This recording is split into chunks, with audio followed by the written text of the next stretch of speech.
Hello and welcome to another Zwift racing video, and this is stage 1 of Flamme Rouge Racing's Tour Britannia.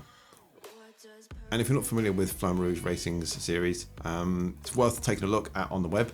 But the kind of quick potted history of it is an 8-day series of racing spread over 9 days. So in this case, we do 3 days of racing, get 1 rest day, and then 5 more days of racing. And they kind of get tougher as they go, although it's not quite that linear. But yeah, broadly speaking, they kind of get tougher as they go. And this one kind of starts out, the first stage even starts out pretty tough as well. So this is New York everything bagel course, but it's got a bit extra kind of tacked on. And it is 48 kilometers long and 780 meters of climbing. This is the second Flamme Rouge racing series I've done. I did one in October, and in that one I didn't race it so much as like do a lot of it just as like endurance type stuff. But I found that really helpful to do, and my fitness definitely kind of improved in quite a few ways on the back of that. So even if you don't want to race these like all the way, I think they're still well worth doing. You get some really good fitness gains out of doing these. But this time round, I'm going to try to kind of race it, but maybe put a bit more emphasis on kind of the GC for the KOMs and maybe the sprints. But mostly I just want to like kind of do some good performances on those for myself to kind of get some gains out of those.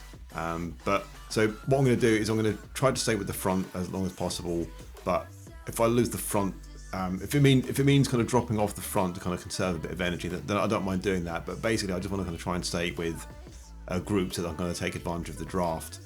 If that happens, if that needs to be the second group to kind of conserve energy, then that's fine with me. And that's kind of what happens in this event. So a lot of people going past me here, and I don't mind that because I'm not going to use energy on before the climb, before the actual kind of segment that counts. So if they go past me, that's fine. They'll act as like markers for me as I start to kind of move up through on the actual segment, and maybe kind of gives me a bit more draft kind of people to kind of leapfrog from as I'm making my way up the climb. It's a shortish kind of climb, like 3 minutes of effort for me. And that's like probably got one that I'm kind of best at. If climbs as they get longer, I kind of tend to not do so well on. So yeah, this is where I kind of probably do my best effort on this.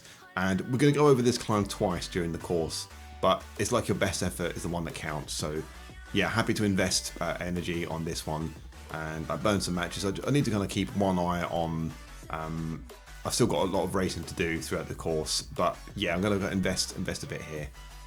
Plan worked out kind of pretty well. I started back like 80 something position, and I've ended up like in like 40th position. So yeah, that worked kind of pretty good, having those people to kind of to use to draft and get past on the way up.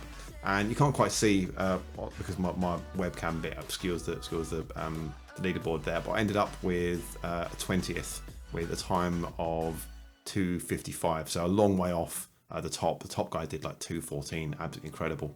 But I ended up 20th on the leaderboard, so not too bad on that.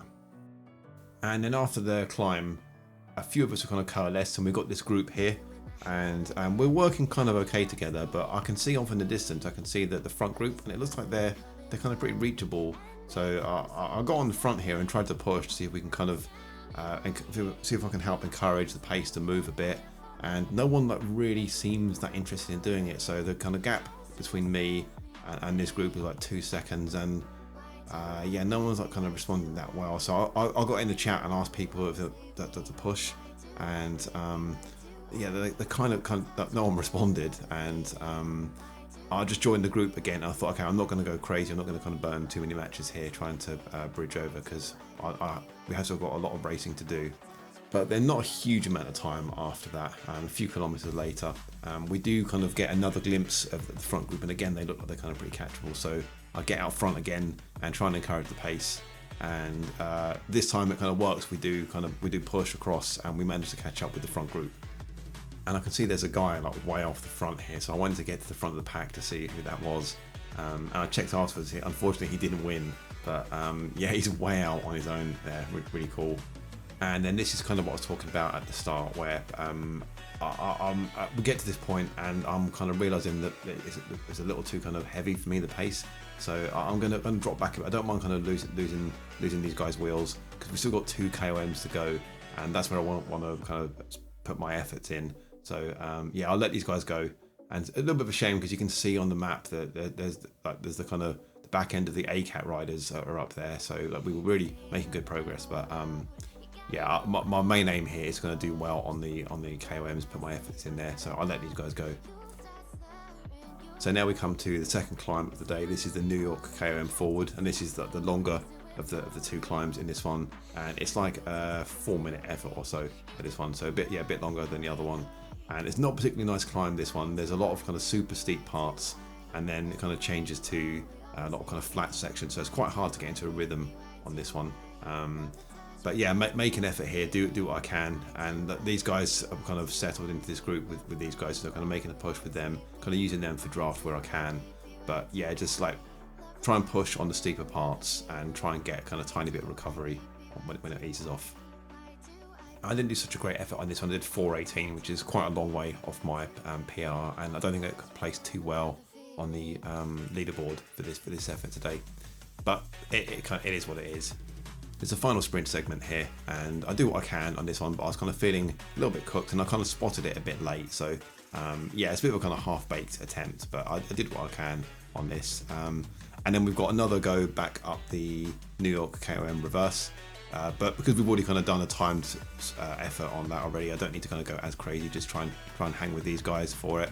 And then we get to the end, where I made a bit of a kind of silly mistake. I forgot that Flamme Rouge racing events tend to have like a custom end. They don't end at like segment banners or kind of typical route banner finish lines.